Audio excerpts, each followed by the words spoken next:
त्यांच्या कृपादाने कथेचा विस्तारू बाबाजी सद्गुरुदास तुका अलंकापुरी रम्य सिंहासनस्थं पदांभोजते जस्फुरदिक् प्रदेशं विधिन्द्रादिदेवे सास्तूयमानं समाधिस्थ मूर्तिं भजे ज्ञानदेवं बैसोनी पाण्यावरी वाचली ज्ञानेश्वरी तया भगवान बाबांच्या चरणी साष्टांग नमन करी विठ्ठला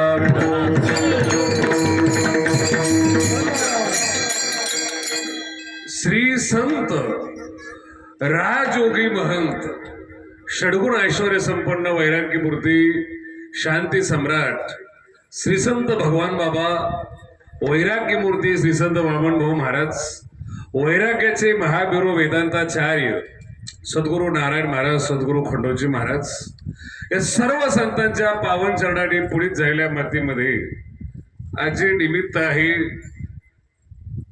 थोडस वेगळं निमित्त आहे. काल्याचं कीर्तन आहे. 7 दिवस भागवत तुम्ही ऐकलेले. भागवत हे ना असं जगण्याची तयारी करण्यासाठी नाही, ते ऐकणं म्हणजे मरणाची तयारी करणे आणि ते ऐकल्यानंतर जगण्याची इच्छा वाढते याला माणूस म्हणतात. जे अध्यात्म आहे ते मृत्यू देखणा बनाव याच्या करता असत. ते ऐकल्यानंतर जगण्याची इच्छा वाढते हा विचित्रपणा आहे आपल्यातला. म्हणून ऐकताना खूप बारीक ऐका म्हणजे तुमच्या लक्षात येईल. वेळ थोडा कमी आहे. आता सिस्टीम चांगली लावलेली तुम्ही धन्यवाद. शिल्लक काही राहिलेलं नाही, फक्त ऐकाय शिल्लक राहिले एवढं शिल्लक.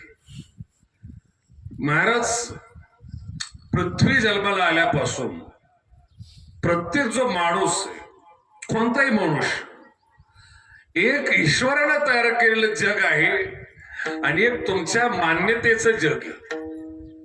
आणि तुम्ही तुमच्या मान्यतेला एवढं गोंजारलेली तिलाच तुम्ही सत्य मानतात. ती मान्यता आहे, मान्यतेवर तुम्ही जगतात. बारीक आहे का बरं.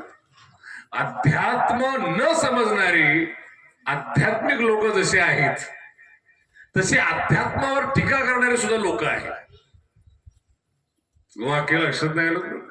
अध्यात्म न समजणारे आध्यात्मिक लोक जसे आहेत तसेच टीका करणारे आहेत. यालाही अध्यात्म कळलेलं नाही आणि त्याला अध्यात्माचं घेणं देणं नाही. एकाला अर्थाशी घेणं देणे आणि एकाचा अर्थार्थी काही संबंध नाही. मग दोघं पण का अध्यात्मावर बोलतात.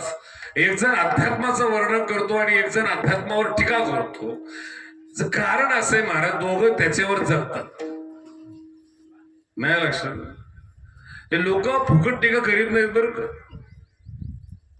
जे टीव्हीवरती येतात, पुस्तकं छापतात, धर्मावर फुकट कोणी टीका करायला मोकळं नाही महाराज. कोणी कोणाला वेळ द्यायला तयार नाही. धर्मावर टीका करायसाठी सुद्धा पैसे भेटतात. याचं फंडिंग येते. त्याच्यामुळे ते लोक बोलतात. हे लोकांचं अध्यात्म नाही जे फंडिंग साठी जगतात, त्याच्यासाठी दानासाठी जगतात. त्यांचा सुद्धा परमार्थ नाही. अध्यात्म शब्दाचा अर्थ आहे अधि आत्म. सप्तमेंत शब्द येतो. अत्यंत निजी, अत्यंत प्रायव्हेट लाईफ त्याचं नाव अध्यात्म. जी लाईफ तुम्ही बायको सोबत शेअर करू शकत नाही, बायको नवऱ्यासोबत शेअर करू शकत नाही, त्याला म्हणतात अध्यात्म. हे असं 4 चौघात जो असतो त्याला धर्म म्हणतात. सामुदायिक जो असतो त्याला धर्म म्हणतात. वैयक्तिक जे असतं त्याला अध्यात्म म्हणतात. आणि समुदायाचा धर्म असतो आणि धर्माला चालना देण्यासाठी संप्रदाय लागतो. आणि संप्रदाय जिवंत ठेवण्यासाठी शताब्दीत काही महापुरुष जन्माला येतात. त्यांना भगवान बाबा आणि वामन भाऊ म्हणतात. यांच्यामुळे संप्रदाय जगतो. बाकीचे लोक संप्रदायावर जगतात. नीट आहे का बरं. आणि जगणं याचा अर्थ पैसा नाही. तुमच्या डोक्यात तेवढं ठरलेलं की महाराज लोक जगतात म्हणजे पैशावर जगतात. ते सामान्य लोक असतात. काही पृथ्वीवर असे लोक जन्माला येतात ते आनंदासाठी जगतात. आणि आनंदासाठी जगावं याचं नाव पारमार्थिक व्हावं. पैशाकरता जगावं याचं नाव आनंदाचं बलिदान द्यावं. जे जे लोक पैसा करता जगतात, पैसा भरपूर आहे, आनंद कमी झालेला असतो. या जीवनात एक ठराविक गोष्टीला तुम्हाला मान्यता भेटणार, इतर गोष्टी काढून घेतल्या जाणार. ज्याचा भाव शरीरावर आहे त्या माणसाकरता सत्ता गवणे, धन गवणे त्याच्याकरता. म्हणून तुम्ही पहिलवान लोक बघा महाराज, दुपारच्याला झोपणारच. त्याला मला अरे नुकसान होईल, दुपारी व्यवहार व्हायचा आहे, काही हो दुपारी झोप झालीच पाहिजे. त्याचं नाव पहिलवान ना. मी असे माणसं पाहिले 100 एकर इकली पण तब्येत राखली. काही नाही, तब्येतीचे हाडकं आणि खारी केली पण जमीन मात्र वाढवली. त्याचं नाव व्यापारी. धन ज्याच्याकरता महत्वाचं आहे, सकाळी 7 वाजता जर तो बसला दुकानावर, संध्याकाळी 11 वाजेपर्यंत दुकानावर असतो. आणि या लोकांच्या 2 गोष्टी होतात, एक तर खारीक होते किंवा भोपळा होतो ना. शरीराकडे लक्ष नाही, एक तर भोगत किंवा ओसरत. पण धन मात्र भरलेलं असतं. याला व्यवहारिक माणूस म्हणतात, याला धनिक माणूस म्हणतात, याला व्यापारी वृत्तीचा माणूस म्हणतात. याच्याकरता धन महत्वाचं आहे. मग तिसरा टप्पा असा आहे, काही लोकांना शरीर महत्वाचं आहे ते पहिलवान, धन महत्वाचं आहे असे जे लोक असतील या लोकांना व्यापारी म्हणतात.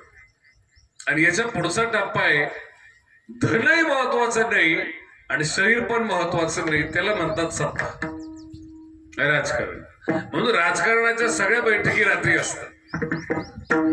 तब्येतीचं वाटोळं झालं तरी चालेल, धन पाण्यासारखं व्हायला लावतं, सत्ता टिकली पाहिजे नाही. बघा तुम्ही महाराज, आणि यांना सत्तेतलं काहीच कळत नसतं, असे लोक त्यांच्यावर चर्चा करतात. एक वर्ग असा पृथ्वीवर जन्माला येतो ज्याला सतत सत्ता पाहिजे, आणि दुसरा वर्ग असा आहे ज्याला काहीच माहित नाही, त्याला फक्त चर्चा पाहिजे, त्याचं नाव सामान्य जीव. सामान्य माणूस ना धन कमवण्यासाठी प्रयत्न करतो, फक्त कमवण्यासाठी त्यांच्यावर जुळतो नाही. आम्हाला त्रिभुवनेश्वर देवस्थानासाठी मागे माझ्या मनात आलं की असं देव आहे, त्या देवाला चांदीची पिंड करावी, टोटल त्याला वरून चांदी लावावी, असं माझ्या मनात आलं होतं. माझं दुसऱ्या दिवशी एकाने मला फोन केला की बाबा 2 किलो चांदी द्यायला मी तयार येतो, अशी काही घोषणा केली नव्हती बरं का. ते काय त्रिभुवनेश्वराची भगवान बाबाचा आशीर्वाद कृपा. फोन केला तो म्हणला महाराज मी तुम्हाला 2 किलो चांदी द्यायला तयार आहे. सगळं चांगलं आहे पण माझी चूक झाली कुठं. मी हे 4-6 लोकांना सांगितलं. त्यानं मला अमुक अमुक माणूस आहे आपल्याला 2 किलो चांदी द्यायला तयार आहे. मग चांगलं आहे का नाही, आता काही अडचण आहे का. ते 4-6 जणांपैकी 2-4 जण मला म्हणले महाराज 2 नंबर असं. अरे 4 नंबर असू दे ना, देतोय ना, त्याचं काय तुला अडचण नाही महाराज. पण आपण असं लोकांचं घ्यायला पाहिजे. मला मग कोणाचं घ्यायला पाहिजे नाही, मला कष्टाचं घ्यायला पाहिजे. मला तुझं कसं आहे, माझं कष्टच आहे, सोपं आहे म्हणलं तू दी. नाही म्हणलं महाराज मग त्यांच्याकडूनच घ्या. का बोलला अगोदर नाही, त्याचं नाव घेतलेलं मला सहन झालं नाही. अरे त्याचं नाव घेतलं सहन होत नाही, आणि दान करायची दानत नाही, दुसऱ्याचं ऐकू सुद्धा वाट नाही, इतका वाईट काळ आता झालेला आहे. चांगलं करणं अवघड आहे, चांगलं ऐकू सुद्धा वाटत नाही, करायचा खूप लांबचा प्रश्न आहे. विठ्ठला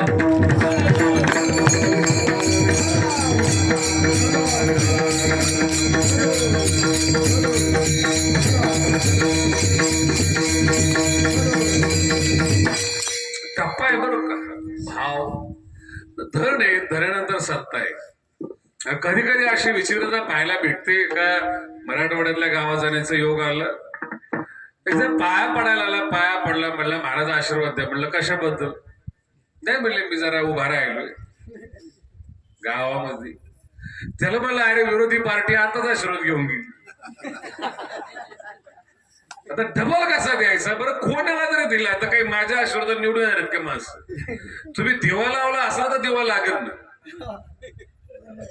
ते म्हणले महाराज पण तुम्ही असं बोलले. म्हणलं आता असंच बोलावं लागतं. तो माणूस बाजूला झाले, ज्या पॅनलने तिकीट दिलं होतं ते माझ्या जवळचे होते. त्याला म्हणलं अरे याला तिकीट दिलंय तुझं आणि त्याचं हाड वैर आहे. मग वैर संपलं का? ते म्हणले नाही महाराज हेच तुमच्या लक्षात येत नाही, वैरच काढायचंय म्हणून तिकीट दिलं. माझ्या लक्षात आलं नाही. ते महाराज तुमच्या लक्षात येणार पण नाही. हा गावातला सगळ्यात श्रीमंत माणूस आहे, कोणाला रामराम सुद्धा घालीत नव्हतं. आता पाया पडून पैसे देतोय. ओरो म्हणतोय लक्ष राहू दे एवढ्या वेळेस सांभाळून. काय राजकारणात लोक काय डोकं लावतील, कसं बर्बाद करतील समोरच्याला सांगता येत नाही. मी माझ्या डोळ्याने पाहिलेला माणूस आहे. 80 एकर जमीन होती, 10 वर्ष सरपंच राहिला मराठवाड्यात. 2 एकर आला, 78 एकर जमीन निघली. खोटं सांगत नाही बरं, खरं सांगतोय.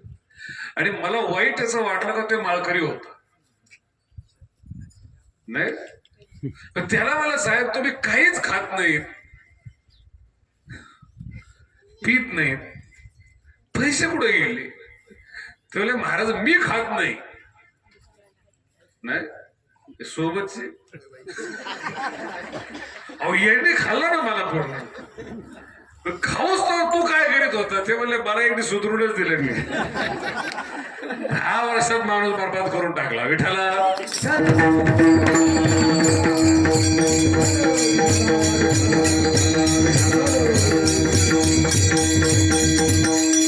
त्याला म्हणलं आता इथून पुढे उभं राहायचं नसेल तुम्हाला सरपंच केलं राहायचं नाही, पण बघू सोसायटी जमलं. आहे इच्छा आहेच त्याची महाराज, इच्छा संपत नाही त्याची. सत्ता एक शरीर आहे, दुसरं धन आहे, तिसरी सत्ता आहे. याच्या पलीकडे एक वस्तू आहे. काही लोकांना शरीर पण नकोय, धन पण नकोय, सत्ता पण नकोय, मान मात्र पाहिजे. असे काही पारमार्थिक लोक आहेत ते कीर्तनाचे पैसे घेत नाही, पण त्यांना त्याच्या बदल्यात मान पाहिजे. नाही जेव्हा जेव्हा परिसरात नाव येईल की हे लोक पैसे घेत नाहीत, त्याच्यात यांचं नाव 1 नंबरला आलं पाहिजे, त्यागी म्हणून. त्याग केला हे कानानं ऐकू वाटतं, हा सुद्धा त्यागाचा भोग आहे. कळतंय तुम्हाला? वैराग्यवान मी आहे ही स्तुती दुसऱ्याच्या तोंडातून माझ्या कानापर्यंत यावी, हा सुद्धा वैराग्यातला भोग आहे, त्याग नाही. काही लोक मानासाठी जगतात, शेवटपर्यंत पदावर येत नाही, खुर्चीवर बसत नाहीत, पण खुर्चीला लांबून कंट्रोल करतात, स्वतःचा मान शेवटपर्यंत टिकवतो. हा एक वर्ग समाजात असतो. आता शेवटचा टप्पा आहे का, ज्याला शरीर नको, ज्याला स्वास्थ्य नको, ज्याला हेल्थ नको, ज्याला धन नको, ज्याला पैसा नको, प्रॉपर्टी नको, सत्ता नको, आणि ज्याला मान नको, याच्यापैकी ज्याला काहीच नको, तो माणूस ज्ञानेश्वरीचा अधिकारी. या 4 गोष्टी ज्याला पाहिजे त्यांनी ज्ञानेश्वरीकडे येऊ. चांगला व्यवहार करून, चांगला व्यवहारातला मान, धन, पैसा, सत्ता, प्रॉपर्टी कमवलेलं चांगले, ज्ञानेश्वरीचा आणि त्याचा काही संबंध नाही. हे तुमच्या लक्षात आलं पाहिजे. पण मान्यता अशी, ती मान्यता विचित्र असते. तुम्ही सर्व शिकलेले माणसं म्हणून सांगतो, या जगात 2 वर्ग आहेत, ते असणार बरं का, जगात पण असणार, गावात पण असणार, घरात पण असणार, आणि तुमच्यात पण असणार. माणसात सुद्धा 2 वर्ग असतात. आज स्वतःच्या आतमध्ये कीर्तनाला जाऊ का नको, जायला हरकत नाही, पण माझ्या स्टेटसला शोभन कर नाही, माझी इमेज तर डाऊन होणार नाही ना कीर्तनात गेलो. पण सगळं कीर्तन चांगलं झालं, लांबून ऐकल्यानंतर मग त्याला वाईट वाटलं, जायला पाहिजे होत. काय हे मन आहे महाराज, 2 टप्प्यात चालतं. पृथ्वीवर 2 लोक आहेत. जे लोक देव मानतात त्याला आपण काय म्हणतो, ढोबळ भाषा बडेस असते. श्रद्धाळू लोक आहेत बरं का. देव न मानणारी यांना काय म्हणतो, हा वर्ग सुद्धा श्रद्धाळूची. हे अजून तुम्हाला माहित नाही. देव आहे ही एक मान्यता आहे. या मान्यतेवर ज्याची श्रद्धा तो आस्तिक श्रद्धाळू. देव नाही ही सुद्धा एक मान्यता आहे, आणि या मान्यतेवर ज्याची श्रद्धा तो नास्तिक श्रद्धाळू. आणि दोघांच्याही भावना आहे किंवा नाही दोघाला काहीच माहित नाही, दोघंही अज्ञानी. पण एकाने मान्यता पकडली देव आहे आणि एकानं पकडली नाही, आणि त्यांच्या भावना हट होत. अहंकाराला धक्का बसतो जर आपण त्याच्या विरोधात बोललो तर. तुम्ही एखाद्या आस्तिक माणसाला म्हणाव मी देव मानित नाही, तर तुम्हाला म्हणणार तुम्हीच पापाचे मूर्तिमंत रूप. पृथ्वीवर जे काही पाप असत ते तुमच्यासारखं दिसत. अनाचार आणि पापाचार तुमच्यामुळे वाढला, कलियुगाचे प्रतिनिधी तुम्हीच. नास्तिक माणसाकडे जा, त्याला म्हणा मी महिन्याची वारी करतो, ज्ञानेश्वरीचं पारायण करतो, तो म्हणणार तुम्ही जर ही बुद्धी तिकडे लावायच्या ऐवजी इकडे लावली असती देश पुढे गेला असता. विज्ञानात बुद्धी लावली असती ज्ञानेश्वरी लावण्यापेक्षा तर शोध लागला असता. विनाकारण तुम्ही वेळ घातला. हा नास्तिक माणूस आहे, त्याला तुम्हाला पाहायला का त्रास हो. आणि दोघही माणसं अज्ञानी आहेत. ना यांनी देव पाहिलाय ना त्याने देव नाही म्हणून काही सिद्ध केलं. नास्तिक व्हायला सुद्धा क्वालिटी लागते, नाही लक्षात. नास्तिक म्हणजे तोंड उचललं म्हणलं देव नाही, त्याला नास्तिक म्हणते. इतका हलकट अर्थ नाही नास्तिकचा. नास्तिक शब्दाचा अर्थ आहे 6 शास्त्र शिकलेला आस्तिक. त्याच्यानंतर 6 शास्त्र शिकून ज्यानं वेदाचं खंडन केले त्याला नास्तिक म्हणतात. आता ह्यो 12वीत बळच पास करून घेतला, कॉपी नसती तर पास झाला नसता, वशिला लावला म्हणून नोकरीला लागला. तो आम्हाला सांगतो महाराज मी नास्तिक. यार तू नास्तिक नाहीयेस. नास्तिक व्हायला पण क्वालिटी लागते. खूप मोठ्या बुद्धिमत्तेचा विषय नास्तिक होतो. आणि नास्तिक झाल्याशिवाय तुम्हाला आस्तिकतेचा प्रवास करता येत नाही. नीट आहे का बरं का. सुरुवातीला तुम्ही थोडे तरी नास्तिक पाहिजे, तेव्हा तुम्ही आस्तिकतेकडे योग्य दिशेने वाटचाल करू शकता. दुसरा मानतोय म्हणून मानू नका. तुमच्या सत्यत्वाच्या आणि तर्काच्या सिद्धांतावर जर माणूस खरा उतरला तरच माना. आणि ज्ञानेश्वरी इतकी ऍडव्हान्स आहे, तुमच्या बुद्धीपेक्षा 1000 पट पुढे. हे सगळं महाराष्ट्राच्या अभ्यासकाला मान्य. 725 वर्षापूर्वी ज्ञानेश्वरीनं जी उंची ज्ञानोबर आणि ज्ञानेश्वरीच्या माध्यमातून मराठीला दिली, ती मराठीची उंची परत इतक्या उंचीला जाता आलं नाही कोणालाच. आले कोणाला जात. ज्ञानराज माझी योग्यांची माऊली, ज्ञानराज माझी योग्यांची माऊली.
छान प्रमाणे ज्ञानराज माझी योग्याशी माऊली, जेणे निगमवल्ली प्रगट केली.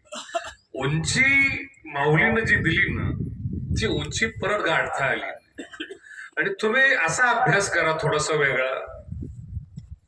असा नियम आहे महाराज, शोध एकदा लागतो त्याच्यानंतर शोधाचा विकास असतो.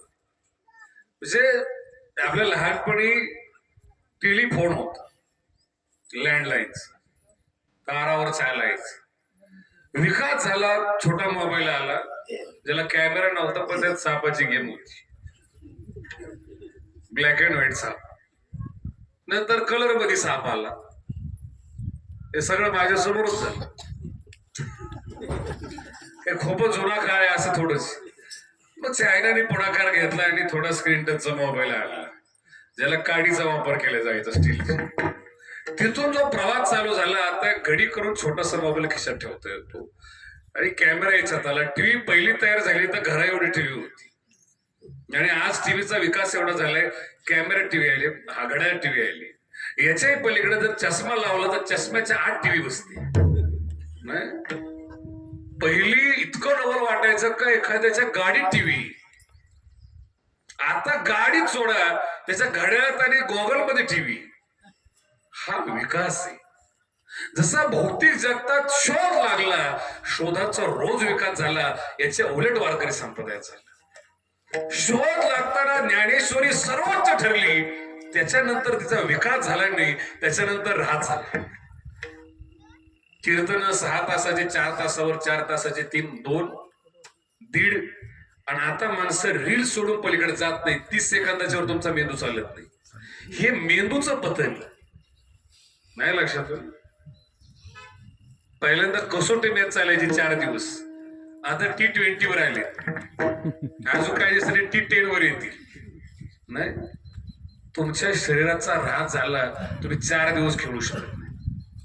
ऱ्हास होत चाललाय, मेंटॅलिटी कमी होत चाललेली, बुद्धी कमी होत चाललेली. आणि या काळात मनुष्य सावध व्हायला पाहिजे. सावध होण्याची जागा त्याचं नाव ज्ञानेश्वर. व्यायाम फक्त शरीरालाच असतो असं नसतं बरं का. जन्म झालेलं बाळ वाढतच असतं, त्याला काही असं मेहनत करावं लागत नाही.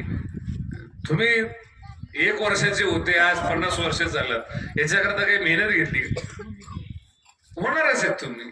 पण शरीर वाढणारे, पण त्याला सुडवल जर करायचा असेल त्याच्याकरता मेहनत, त्याच्याकरता दंड बैठक आहे, त्याच्याकरता व्यायाम आहे, त्याच्याकरता शिस्त आहे, त्याच्याकरता जेवणावरती कंट्रोल आहे. हे शरीर चांगलं बनवण्यासाठी. तसं बुद्धी रोज वय वाढतं बुद्धीचं, आणि बुद्धीत कचरा गोळा होतो. नाही, कचराच गोळा करतो ना आपण. अमुकने काय केलं, याचं काय झालं. अहो, नसलं टेन्शन लोक घेतात. 2 ठिकाणी भांडतात मुंबईला. इतके भांडले महाराज, कपडे फाडले त्यांनी. मी जरा जवळ होतो म्हणून चेक केलं नेमकं भांडण कशाचं आहे. तर दोघाचा विषय चालला होता, महापौर कोण होणार. नाही, अरे कोणी हो, कपडे फाटले ते कोण देणार.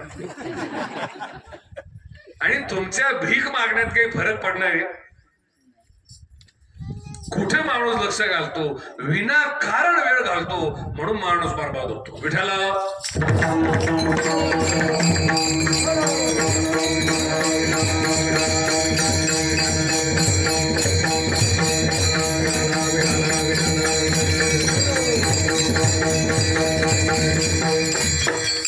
कोण माणूस शहाणा आहे. शब्द सांगितलं ना तुम्हाला, आस्तिक आणि नास्तिक, दोघाचा विषय. तुम्ही निर्णय केला, माऊली म्हणतात तुम्ही चुकले. झालं म्हणे काहीची देव आहे असं म्हणू नका, नाही असं म्हणू नका. त्या देवाचा शोध घेतोय असं नाही, आहे म्हणूच नका. सत्य शोध घ्या. वर्धमान महावीराला सापडलं, गौतम बुद्धाला सापडलं, विवेकानंदाला सापडलं, रामकृष्ण परमहंसाला सापडलं, भगवान बाबाला सापडलं, वामन भाऊला सापडलं. प्रत्येकाचा मार्ग वेगळा आहे, म्हणून प्रत्येकाचं चरित्र स्वतंत्र प्रस्थान करतो. जर सगळ्याचा मार्ग एक असता तर प्रत्येकाचं चरित्र वेगळं नसतं. तुम्हाला तुमच्या जीवनाचा शोध घ्यायचा आहे, याचं नाव परमार्थ. स्वार्थी बनणं याचं नाव परमार्थ. स्वार्थ शब्दाचा अर्थ आहे स्वार्थ, स्वतःला जाणं. मोठे लोक, महान लोक लक्ष्यावर लक्ष ठेवतात, म्हणून लक्ष्यापर्यंत पोहोचतात. आणि हे लक्ष्यापर्यंत पोहोचतात म्हणून समाज त्यांना लक्षात ठेवतो. आपलं काय होतं महाराज, आपल्या लक्ष्यावर लक्ष सोडून सगळीकडे लक्ष असतं. त्याच्यामुळं आपल्याला घरचे माणसं लोक लक्षात ठेवत नाही. कोणाच्या घरात खापर पंजोबाचा फोटो आहे? खापर पंजोबाच्या वडिलाचं नाव काय होतं सांगता येईल एखाद्याला? बरं आपण कोणाच्या प्रॉपर्टीवर उभं आहे त्याच्याच, आणि नाव कोणा सांगता येत नाही. ज्ञानोबरायचं आणि तुमचं काही नातं आहे का? माऊली का आपण सांगू शकतो, माऊलीचे वंशावळ सांगू शकतो. जे रक्त स्वतःसाठी जगतं त्या रक्ताला स्वतःच रक्त विसरून जातं. जे रक्त समाजाकरता जगतं सगळं समाजाचं रक्त त्या रक्ताला लक्षात ठेवतं. कधी लक्षात ठेवतो? आध्यात्मिक होणं याचा अर्थ आणखीन ऐका बारीक काय, खूप वेगळा अर्थ आहे बरं का. योग आणि ज्ञान यांच्या एकत्रीकरणातून ज्ञानेश्वरीचा जन्म आहे. आणि हे न समजल्यामुळं मराठीची उंची आपल्याला कळत नाही, शब्दातली गहनता कळत नाही, सिद्धांतातलं मर्म कळत नाही, आणि कळत नाही हे सुद्धा कळत नाही. नाही लक्षात? काही काही असे भाग्यवान लोक आहेत त्यांना कळत नाही हे सुद्धा त्यांना कळत नाही. पण त्याला सांगितलं तुम्हाला कळत नाही तरी सुद्धा कळत नाही. आपल्याला कळत नाही एवढं तरी आपल्याला कळावं. एक चांगला तत्ववेत्ता होऊन गेला, भारतात त्याला संत म्हणतात, विदेशात त्याला फिलॉसॉफर म्हणतात, तत्ववेत्ता म्हणतात. सॉक्रेटिस नावाचा तत्ववेत्ता होऊन गेला, त्याचं वाक्य एवढं छान आहे. सॉक्रेटिस म्हणतो काय माहितीये का, तिकडे प्लेटो झाला, क्रेटो झाला, बरेच झाले, सुकरात झाला, सॉक्रेटिस एक झाला. सॉक्रेटिसचं वाक्य एवढं छान आहे, तो म्हणतो काय, मी शहाणा नाही. काय म्हणतो तो? मी शहाणा नाही, पण माझं शहाणपणावर प्रेम आहे आणि मी आयुष्यावर प्रयत्न करणारे मी शहाणा व्हावा. नाही लक्षात आलं? आपलं उलट आहे. आपल्याला आपण शहाणे नाहीये, पण आपल्याला असं वाटतं का मी शहाणा आहे, आणि आपल्या अज्ञानावर आपलं प्रेम आहे. एखाद्या माणसानं जर ते अज्ञान मोडायचा प्रयत्न केला ना, आपला अहंकार जागा होतो. मला माहित नाही, मला बोललो तू बरबाद झालो तरी चालेल, मग तुला बरबादच करणार. तुम्हाला लक्ष नाही तुमचं, महाराज सायकोलॉजीत खूप बारीक लक्ष ठेवावं लागतं. आपण काय आहोत हे माणसं तोंडानं सांगतात, इथून पुढे लक्ष ठेवा. एखाद्या सगळं थोडस बोले ना वाकडं तिकडं, तो डायरेक्ट सांगतो मी इतका वाईट माणूस आहे तुला माहित नाही, माझा एवढा बेकार माणूस गावात नाही. नाही लक्षात? याच्या एवढा बेकार माणूस गावात नाही हे तिने त्याच्या तोंडाने सांगितलं. तरी त्याच्या नादी जर तुम्ही लागलात तर मग बेकार कोण आहे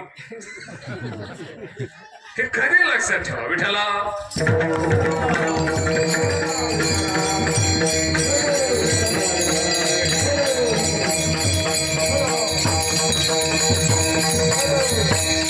तुम्ही तुमची मान्यता घेऊन चालता. एवढे टेन्शन देतात लोक महाराज. काल एकादशाने मकर संक्रांत झाली, त्याच्या आदल्या दिवशी मला दिवसभर फोन काय साठी, महाराज उद्या संक्रांत आणि एकादशी एकत्र आली, मग काय करायला पाहिजे. मला धरा नाही, मग काही लोक म्हणते सोडून द्यायला पाहिजे. त्याला म्हणलं तशी पण तू सोडूनच दिलेली. अरे एखादच काय सोडायचा विषय का तू? ही खरी संक्रांत त्याच्या डोक्यात बसली आणि कुठं त्याच्या डोक्यात, आणि सगळी संक्रांत झाली तरी तिळगुळ वाटले खाल्ले, पण याला गोडवा निर्माण झाला. विचारात गोडवा असतो, बुद्धीत ज्ञान असतं, आणि हे कळता आलं तुम्हाला तर तुम्ही मोठे होऊ शकता. मोठे शब्दाचा अर्थ आहे आनंद. आयुष्यभर मनुष्य आनंदाची दाद दुसऱ्याकडे मागतो, हे जीवनाचं पतन आहे. आनंद मागायची वस्तू नाही, मिळवायची वस्तू, आणि तो मिळवण्यासाठी जे लागतं त्याचं नाव पुरुषार्थ. पुरुषही अर्थते प्रार्थते इति पुरुषार्थ. पुरुषाला तो कमावता येतो त्याचं नाव पुरुषार्थ. धर्म अर्थ काम आणि मोक्ष. मोक्ष शब्दाचा अर्थ आहे आनंद, या लक्षात ठेवा. आणखीन 2 टप्पे तुम्हाला सांगितले की एक आस्तिक टप्पा आहे, एक नास्तिक टप्पा आहे, आणि या दोघांनाही कळत नाही. हे ज्याला कळत तो मनुष्य कळण्यासाठी प्रयत्न करतो, आणि 800 कोटी लोकात एखादा कोटी माणसं प्रयत्न करतात. हे ज्ञानावर आहे सांगतात. आस्तिकच्या महापूर रिगताती कोटीवर, कोटीत लोक निघतात. प्राप्तीची पहिले तरी बाय एकच एक माणूस होतो. आणि आणखीन आहे का, जाणणं आणि मानणं याच्यात फरक आहे. जे तुम्ही जाणता त्याला तुम्ही मानत नाही, ज्याला तुम्ही मानता त्याला तुम्ही जाणलेलं नसतं. हा माईक तुम्ही जाणला, सूर्य जाणला, चंद्र जाणला, तुम्ही सूर्य आणि चंद्राला मानत नाही, जाणतात. ईश्वर आणि स्वर्ग देव तुम्ही जाणलेला नाही म्हणून तुम्ही मानता. आणि ज्याला एकदा जाणलं त्याला मानताच येत नाही. ईश्वराला जाणण्याचा प्रयत्न केला, जाणलं, जाणणारा मानायला शिल्लक राहिला नाही. देव पहावया देवाची होणी. आबाजी सानप म्हणून जन्म घेतला आणि संत भगवान बाबा झाले याला जाणणं म्हणतात. त्यांची मूर्ती मनुष्य कुळात जन्म घेतलाय म्हणून होत नाही. त्यांची मूर्ती ते देव झाले म्हणून मूर्ती बांधावं लागते, मंदिर बांधावं लागतं, मूर्ती तयार करावं लागते, मूर्तीची पूजा करावं लागते. आणि फक्त अशाच महात्म्याच्या मूर्तीचा फायदा होतो. अन्यथा माणसं तोट्यात जातात. आणि माणसं एवढे विचित्र आहेत, त्यांच्या घरात त्यांचे फोटो असतात, त्यांच्या गळ्यात माळी नाही. त्याला मला याचा फोटो घरात का लावला, तुम्हाला आमचं गुरु आहे. त्याच्या गळ्यात माळ नाही, त्याला माळ घालायची काय गरज आहे? नाही लक्षात आलं? त्यांना माळ घालायची काय गरज? त्याला म्हणलं, त्याला माळीची सुटका देणारा तू कोण? माळ छत्रपती शिवाजी महाराजांनी घातली, भगवान बाबांनी माळ घातली, हा काही त्यांच्यापेक्षा मोठा आहे का? हे कधी लक्षात ठेवा बरं. हा प्रवास आहे, ही एक बाजू आहे परमार्थाची. आणि आणखीन एक व्याख्या आहे का, हे अध्यात्म शिकून आध्यात्मिक होणं याचा अर्थ खरा असा आहे, जिवंत असताना जगाचा निरोप घेणं याचं नाव आध्यात्मिक होतं.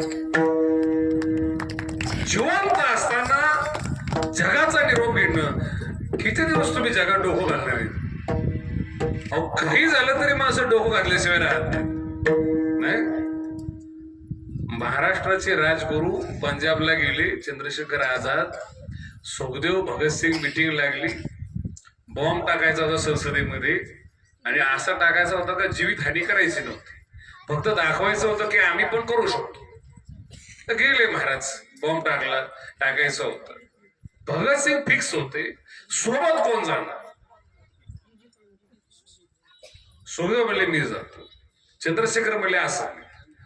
दोन क्रांतिकारी एकदा नाही पाठवणार, दुसरं कोणीतरी बघायला, तो दुसऱ्या ठिकाणी काम आहे. राजगुरू म्हणले मी जातो, ते म्हणले थांब, तुला मराठी सोडून दुसरी भाषा येत नाही, तिथं इंग्लिश मध्ये बोलावं लागणार. बॉम्ब टाकण्यापेक्षा बोलणं महत्वाचं आहे. ते बोलणं पत्रकार काउंट करणार आणि पूर्ण भारतात जाणार. ते म्हणले मग भगत मला लिहून देईल, मी पाठ करेन, पाठ करून बोल. ते म्हणले एवढं काय आग्रह आहे, तिथं काही खायला काही मरायचंय, मरायसाठी कशाला एवढा उतावळ झालास? राजगुरूचं वाक्य जे परमार्थाला प्रेरणा देत. राजगुरू म्हणला काय, एकदा भारत मातेसाठी मरायचे आणि त्याच्यानंतर माझ्या कीर्तनात खूप कमी वापर होतोय. विठाला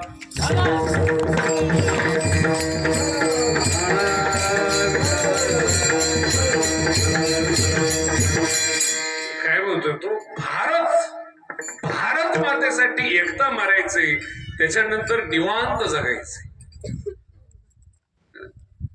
ते गाणं म्हणलं ना, भावनिक माणसं होतं. आणि भावनिक माणसाला करून जर पैसा कमवला ना, त्याला आसुरी संपत्ती म्हणतात ना. कधी लक्ष, तुमच्या भावनेला हात घालून जर पैसा काढायचा असेल, याचा अर्थ आहे तुम्ही आसुरी संपत्तीचे मालक झाला.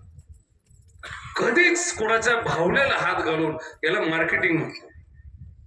तुम्ही बघा, एखाद्या टीव्हीला जाहिरात देते, आता जी बाई, जी हिरोईन एखाद्या साबणाचं नाव घेऊन सांगते का वापरा, ती तिच्या बाथरूम मध्ये खरंच वापरीत असेल ती साबण? नाही. डोकं सांगते तुमचं. जिचा बंगला, जिची प्रॉपर्टी हजारो कोटीची, ती 20 रुपयाची साबण वापरेल का? 1 रुपयाचा शॅम्पू वापरेल का? अहो, ते ऍडव्हर्टाईज आहे, तो पैसा मिळवण्याचा मार्ग आहे. हे तुम्हाला कळलं, तुम्ही ऍडव्हर्टाईज पासून वाचा, भावनिकतेपासून वाचा, वस्तुस्थितीची जाण ठेवा, तर तुम्ही परमार्थिक व्हाल. विठाला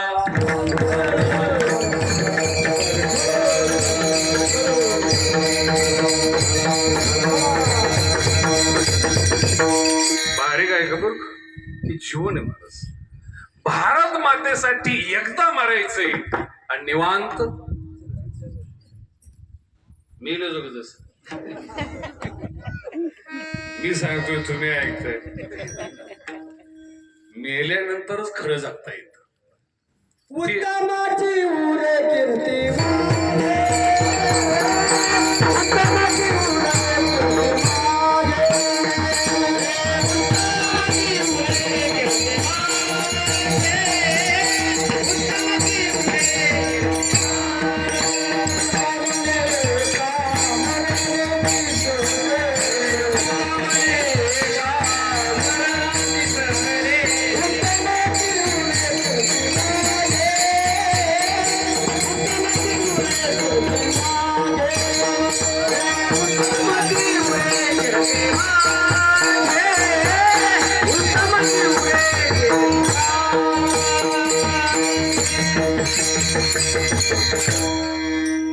छान प्रमाणे संतांचं प्रमाणे उत्तमचे उरे ते मरण पावले देशा करतात.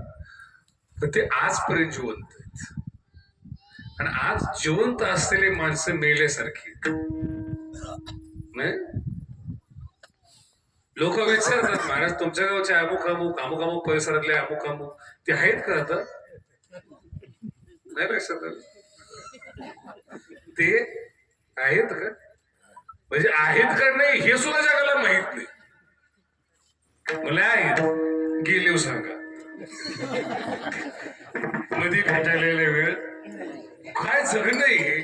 लोक सांगतात आता गेल्यानंतर काय त्यांच्या शेवटला चुकायचं नाही. तो आहे ना आता येऊन काय करणार माणसांनी. हे जीवनाचं सत्य तुम्हाला कळलं पाहिजे. महाराज असताना मरण म्हणजे काय आणि जिवंत असताना मरण म्हणजे काय. काय होतं मेल्यासारखं जगणं म्हणजे काय. तुम्ही जर प्रत्येक गोष्टीला भीत असाल हे करायचंय त्याला माणूस भीतो. माणसं बोलायला सुद्धा भीत. काय फरक पडतो जास्तीत जास्त मरण येईल. एवढी गुलामी माणसाला तयार झालेली मोकळं बोलायला माणसं तयार नाहीत. मोठमोठाली त्यांच्यावरती प्रेशर आहे त्यांच्यावरती दबाव आहे. आणि काहींनी फुकट दबाव घेतला. मी बोललो त्याला काय वाटेल काही वाटतं तू बोलून टाक. तुझं मन आहे का कचरा कुंडी येते. सगळं साठवत चाललंय आतमध्ये दाबून ठेवत चाललंय. मोकळं त्याला जगता येत नाही. मोकळं जगण्यासाठी परमार्थ आहे. आणि लक्षात ठेवा मरण येताना माणसाला त्रास होतो. मरणाचा कधी त्रास होत नाही. जगायचं शिल्लक राहिलं म्हणून त्रास होतो. तुम्ही रोज जीवन जगण्याची तयारी करतात जगत कधीच नाही. आणि जगण्याची तयारी करता करता मरून जातात. आणि मग माणसं म्हणतात नेमकं टायमिंग आला होता बरं का जगायचं आणि जगणं ओपलं. टायमिंग असा कधी नसतो महाराज. कधी काळ वाईट नसतो. हे लोकांचा भ्रम आहे. सत्ययुग आलं हे युग आलं. सदैव तुम्ही जर योग्य आहात तुमच्याकरता सत्ययोगी. तुम्ही जर चुकलात तुमच्यासाठी कलियोगी. काळ कॉन्स्टंट असतो. वेळेत फरक होतो काळात फरक होत नसतो. एवढं जरी आपल्याला कळलं तरी भरपूर आहे. विठ्ठला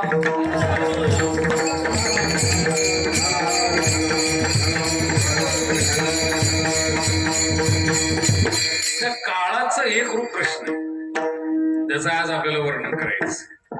काय महाराज काला वारकरी संप्रदायात खूप मानाचा आहे.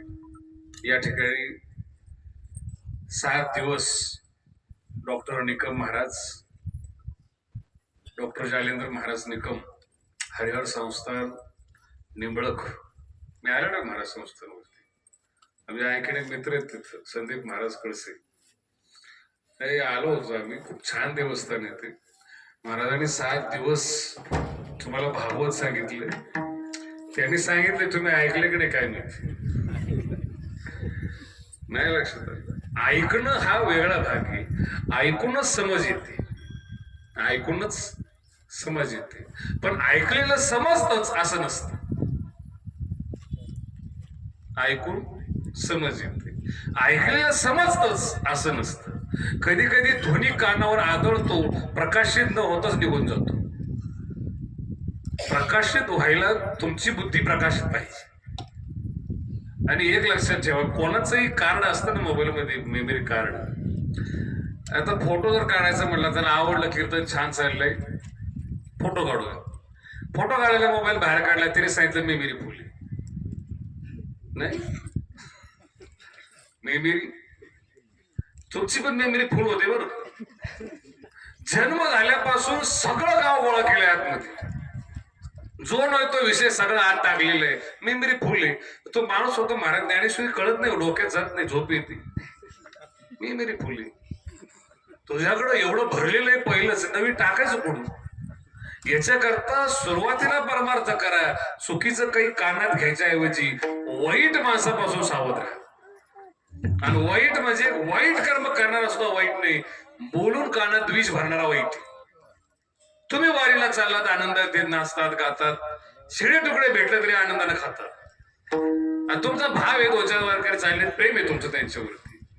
एक माणूस आला कानात म्हणला, तू कोणा संग वारीला आला? हेच सांगाल, याच्या संग मला वाटलं तू शहाणा असेल.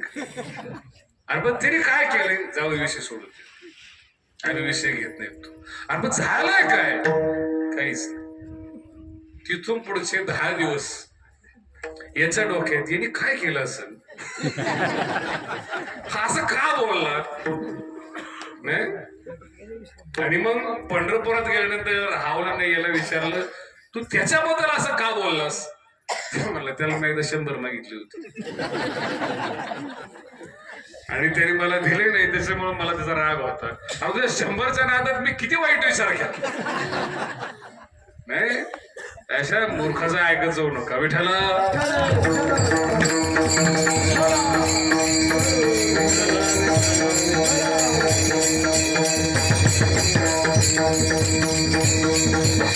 मला सावध राहावं लागतं. कधी कधी दया निर्माण होते मला. पण गाडीचा प्रवास कुठेही असतो, मला एखादा माणूस चालताना दिसला का वाटतं ऊन जास्त पडले, बिचारायला गाडीत घ्यावं. आता शेजारला गाडीत घेतलं मी, तो मला सांगायला लागला, महाराज 6 महिन्यापूर्वी मी असाच एका गाडीत बसलो, गाडी घाटात गेली म्हणलं, नाशिकच्या सगळे गेले म्हणलं, मी चोरलो. 3 महिन्याखाली म्हणलं अशीच एक गाडीत बसलो होतो, ती खांडण्याच्या घाटात गेली. अहो सगळे गेले म्हणलं, मी झोपलो आणि आज तुमच्या गाडीत बसलो. थोडा अडचणीचा भाग होता, मागे पुढे गाव नव्हतं, मी ड्रायव्हरला सांगितलं गाडी थांबव आणि तू पाहिला खाली होई म्हणलं. बाकी जे बावट असते मी बावटने तुरले. असे माणसं जवळ करायचे करता विठ्ठला.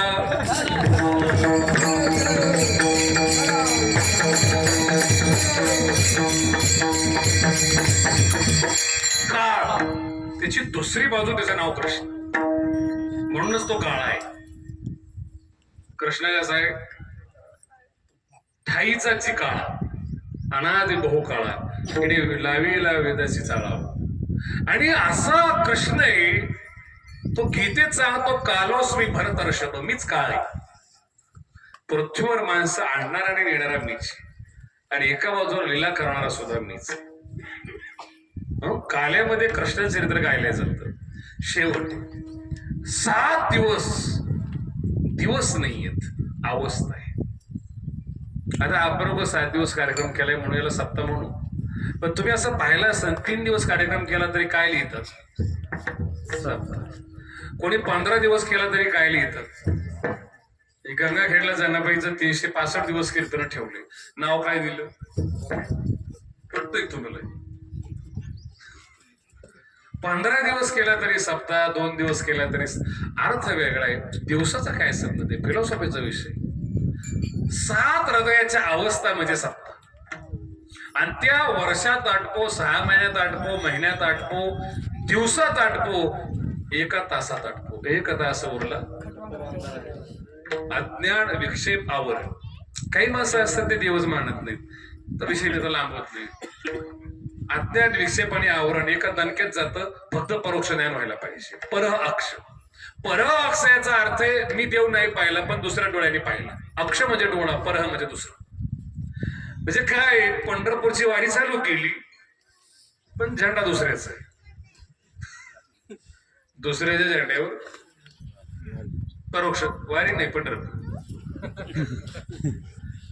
आता परोक्ष ज्ञान झालं ना त्याच्यानंतर काही दिवसांनी अप्रोक्ष ज्ञान होतं. नाही मीच देव पाहिला, दुसऱ्याची गरज नाही. अप्रोक्ष ज्ञान झालं ना त्याच्यानंतर काय होतं, शोक नाश, सगळ्या दुःखाचा नाश होतो आणि 7वी अवस्था आहे आनंदाची प्राप्ती. इथं भारतातले संप्रदाय संपून जातात. मत सांगतात फक्त वारकरी संप्रदाय जिवंत राहतो.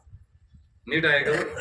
तुम्हाला कधी कोणी विचारलं ना काला आपल्यातच का होतो संप्रदायात, इतर लोक काला का करत नाहीत, पहिलं आणि साधं उत्तर आहे का, त्याचं कारण असे वारकरी हलकट नाहीयेत. नाही लक्षात आलं? तुम्हाला मिळालेला घात जर तुम्ही दुसऱ्याच्या तोंडात घालून मग स्वतःच्या तोंडात घातला, तुम्ही संस्कृती प्रधान माणसं. दुसऱ्या ताटातला काढून जर खाल्ला तर ती एक स्वतंत्र संस्कृती असू शकते. नीट आहे का? बरं बारीक आहे का? मिळालेला आनंदाचा घास एकट्याने खाणं हा स्वार्थ आहे, वाटून खाणं हा परमार्थ आहे. तुकोबराय म्हणतात मला जो आनंद मिळाला, मी आता हिमालयात निघून जाऊ शकत नाही, तो आनंद मला गोरगरिबाला वाटायचा. सेवी तो हा रस होऊ नका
सेवितो हा रस वाटितो, हेच प्रमाण आहेत. काला वाटू एकमेकामुखी, काय वर्णन आहे. आपल्याकडं मुलगा जन्माला येताना पूर्ण जन्माला येतो, त्याचे तुकडे आपण करतो. त्याला चुलता कळत नाही, त्याला भावकी कळत नाही, त्याला जात कळत नाही, त्याला पक्ष कळत नाही, त्याला गाव कळत नाही, त्याला धर्म कळत नाही. आईच त्याला सांगते पलीकडे जाऊ नको, चुलता आहे पलीकडे, राक्षस आणि आईच त्याला बारीक करते. आज ना तुला धपाटे दिले, दही दिले, आलूचे पराठे दिले, चॉकलेट दिलेत, केक दिलाय, असं शाळेत गेलं ना आज सगळ्यात बसू नको, एकटा बसून खाय, बाकीचे तुला खाऊन देणार काही बेकारी इथं काय पाहिजे नाही. आणि हे संकुचित बुद्धीचे लोक कीर्तनात आले म्हणतात तो का आकाश असा आकाश एवढा होत असतो का तो, किती मन बारीक आहे महाराज. या लोकांचा परमार्थ नाहीये. व्यापक असणारा परमात्मा हे आपलं छोटस गाव निंबे आणि नांदूर, तालुका शाहूगाव, नगर, महाराष्ट्र, भारत, पृथ्वी, पृथ्वीनंतर आपले सूर्यमाला, आकाशगंगा, गॅलेक्सी आणि ब्रह्मांड, असे अनंत ब्रह्मांड त्याच्या पोटात तो देव. नीट आहे का? आणि एवढं मोठं सामर्थ्य त्याचं असून मोठ्याला लहान झाल्याशिवाय आनंद येत नाही. रत्यादी अवच्छिन्नत्वाच्च देव रसाः. प्रेम कारणामुळं, रती कारणामुळं, प्रेम कारणामुळं मोठा जर लहान झाला तर आनंद येतो. ब्रह्मांडाचा मालक भक्ताच्या घरी खेळतो. अभंगाचं पहिलं चित्र. अनंत अनंत ब्रह्मांड उदरी अनंत ब्रह्मांड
अनंत ब्रह्मांडी अरे हा बाळक नंदा घरी. महाराज अनंत ब्रह्मांडाचा मालक छोटा होतो प्रेमासाठी. प्रेम छोट झाल्याशिवाय भेटत नाही. म्हणून ज्ञानी माणसाला प्रेम करता येत. तुम्ही बघा, ज्ञानी माणसं एकटे राहतात त्याचं कारण असं की त्यांना भावना कमी झालेल्या असतात. प्रेम करण्यासाठी मनुष्याला खाली यावं लागतं.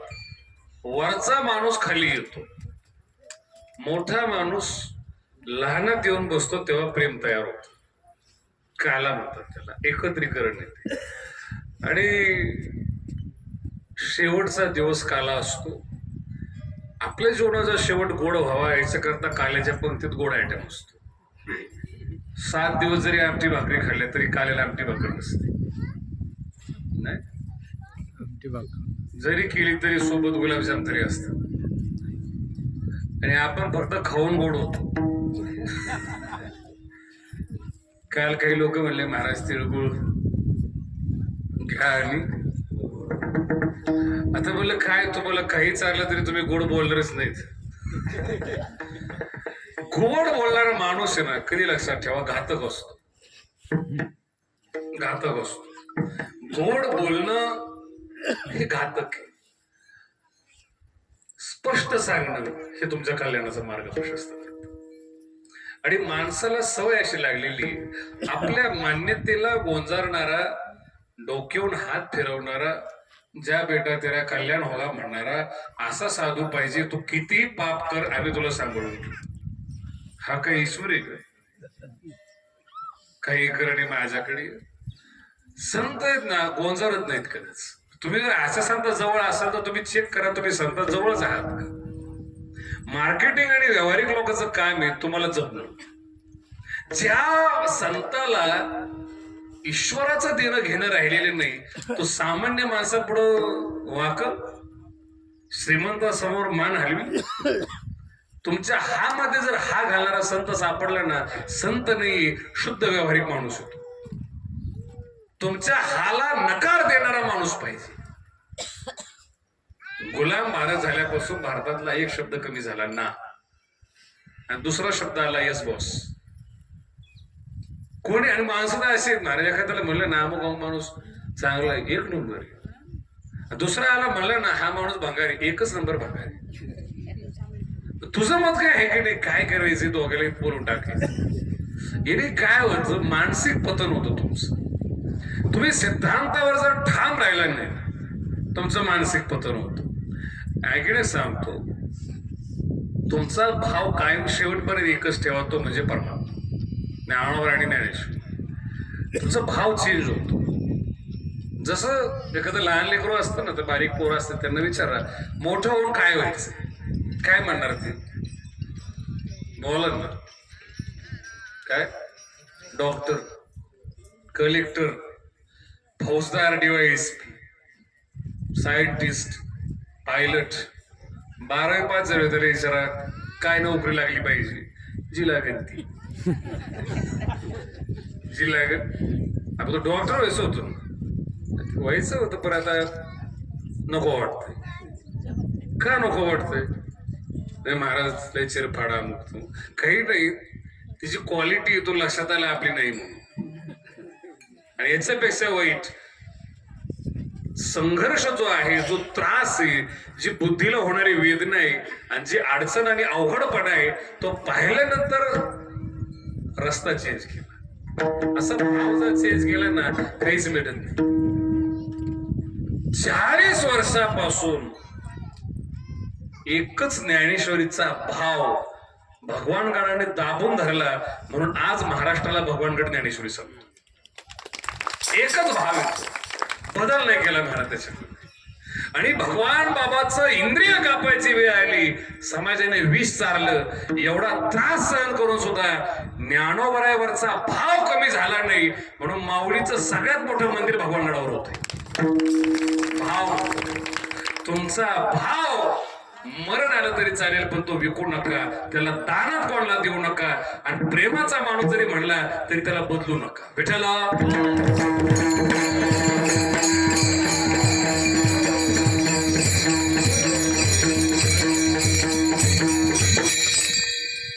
एका माणसाला 25 वर्ष एखादच धरली, 25 वर्षांनी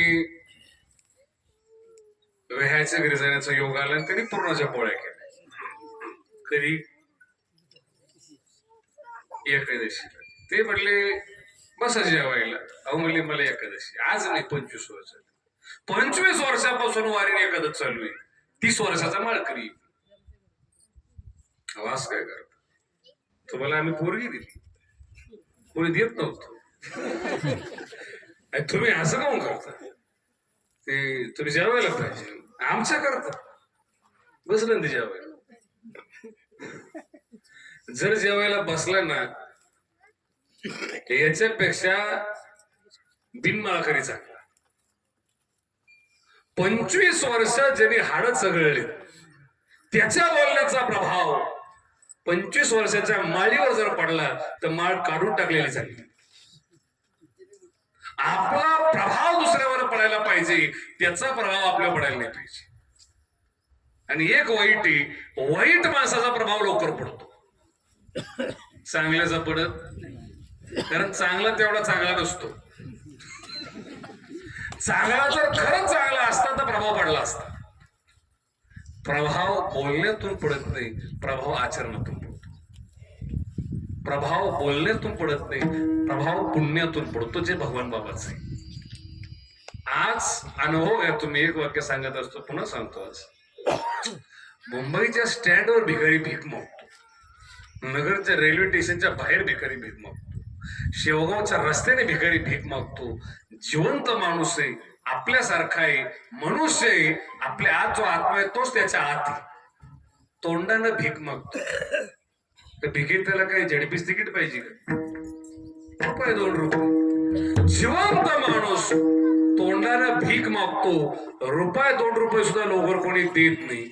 61 वर्ष भगवान बाबाला जाऊन झाली, त्यांच्या नावाने कोटीत पैसा गोळा होतो, याला खानदानी संत म्हणतात. का भावना होती द्यायची?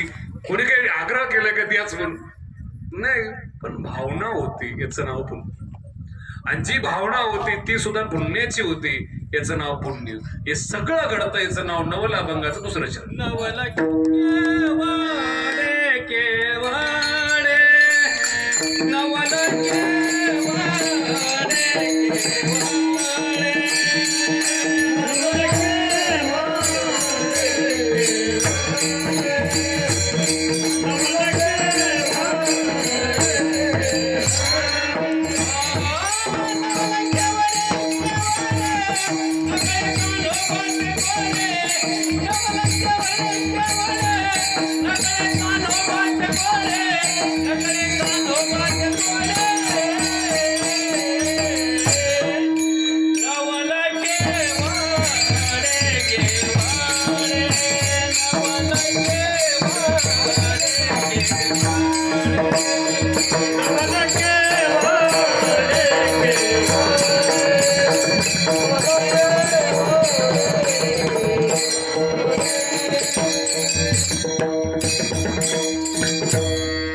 नवल केवडी केवडी नगळे गाणोबाची.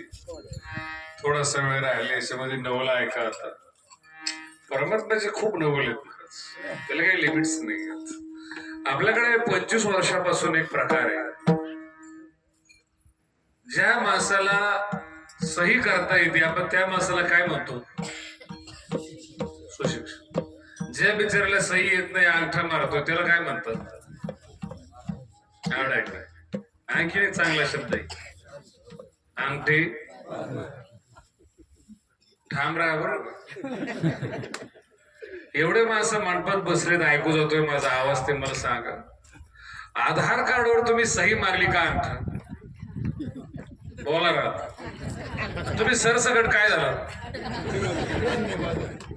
तुम्ही झाला त्यात काही नवल आहे का? 140 कोटीचा देश सरसकट सही का नाही केली?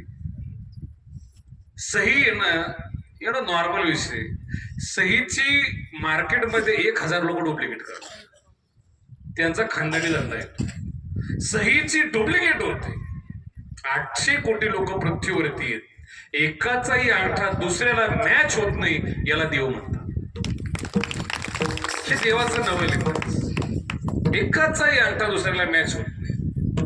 म्हणून जास्त श्रीमंत लोक असतात, ते शिकलेले असले तरी सही नाही करत, अंगठाच मारतात. म्हणून कधी कधी जर ते अचानक गेले तर अंगठा कापावा लागतो. आणि इतकं वाईट आहे, श्रीमंत माणसाचं जाणं सुद्धा नैसर्गिक नसतं. आज जर माणूस गेला तर 4 दिवसांनी सांगतात. नाही, आज फक्त बातमी येते टीव्हीला, त्यांची तब्येत चांगली, अमेरिकन डॉक्टर बोलून घेतलेले. 4-5 दिवसात सगळी विल्हेवाट लागली, मग सांगतात ते गेले. निकाल लागलेलाच होता, प्रॉपर्टी निकाल लावून देत नव्हती. प्रॉपर्टीचं वाटप झालं का मग निकाल लावतो. हे लक्षात ठेवा बरं. ते नवल सांगायचं तुम्हाला. आता एक लक्षात ठेवा, पहिला मुद्दा, कीर्तन जे आहे काल्याचं त्याच्यात थोडासा फरक आहे नॉर्मलचा. भगवान कृष्ण एक काला करता, जो तुम्ही आजपर्यंत ऐकला. मी सांगत असतो तो एक सर्वोच्च काल आहे, त्याचं नाव आहे भगवान श्री ज्ञानोबा. दोघंही एकच आहेत, एकच अवतार आहे दोघांचा. कृष्णाने काला केला असा ज्ञानोबांनी पण काला केलेला आहे, हे आपल्याला अजून माहित नाही. कृष्ण आणि ज्ञानोबाविषयी दोनही मत एकदम सारखे. दोघात एवढं साम्य, इतकं साम्य का दोघांवरती वादच. कृष्ण पण वादाच्या भोवऱ्यात आहे, ज्ञानोबा पण वादाच्या भोवऱ्यात. आणि माणसं असे ज्ञानेश्वरी आणि गीता कमी वाचतात, वाद जास्त करतात. नाही, मागे एक वाद झाला, माऊलीचा जन्म आपेगावला झाला की आळंदीला झाला. 2 महाराज झाले, गट पडले, महाराजांकडे भरपूर भांडण केलं. 2 गट आले शांतीब्रह्म कुरेकर बाबाजवळ. निवे लोक म्हणले आळंदीत झाला, अर्धे म्हणले आपेगावला झाला. बाबा म्हणजे काय महाराज, शांतीब्रह्म व्यक्तिमत्व, वारकरी संप्रदायाचं मोठं व्यक्तिमत्व, पूर्ण महाराष्ट्राचं. आवाज डिस्टर्ब होतो मला कधी. तसं पण ते ज्यांना करत त्यांनाच करते, बाकी जर कशाला टेन्शन विना करायला. विठाला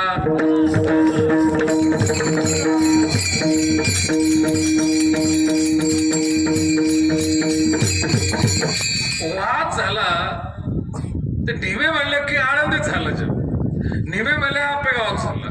बाबाला विचारलं तुमचं काय म्हणणं आहे, कुठं झाला? बाबा म्हणले झाला एवढंच खरंय,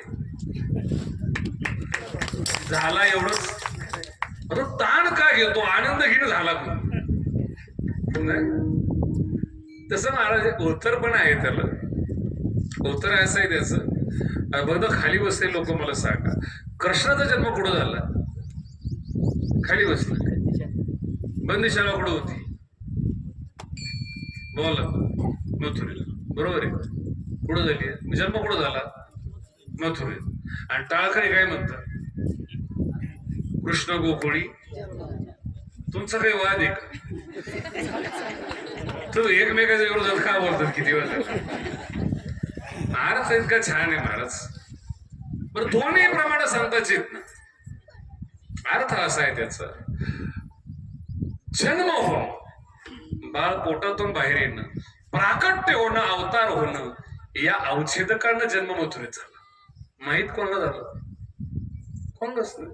जे गार्ड होते ते सुद्धा गार्ड झोपली होती. गोकुळामध्ये उत्सव झाला, प्रगटीकरण झालं, सगळ्याला माहित झालं. माहिती होणं, उत्सव होणं या न्यायानं कुठं झालं? माऊलीचं आईच्या पोटातून बाहेर येणं या न्यायानं जन्म आपे गावात झाला. कर्तृत्व रूपानं आळंदीत जन्म झाला. काय फरक आहे आपल्या लक्षात आला पाहिजे. या संदीप भाऊ बस इथंच बसा तुम्ही. आता फ्रंटला राहता. विठाला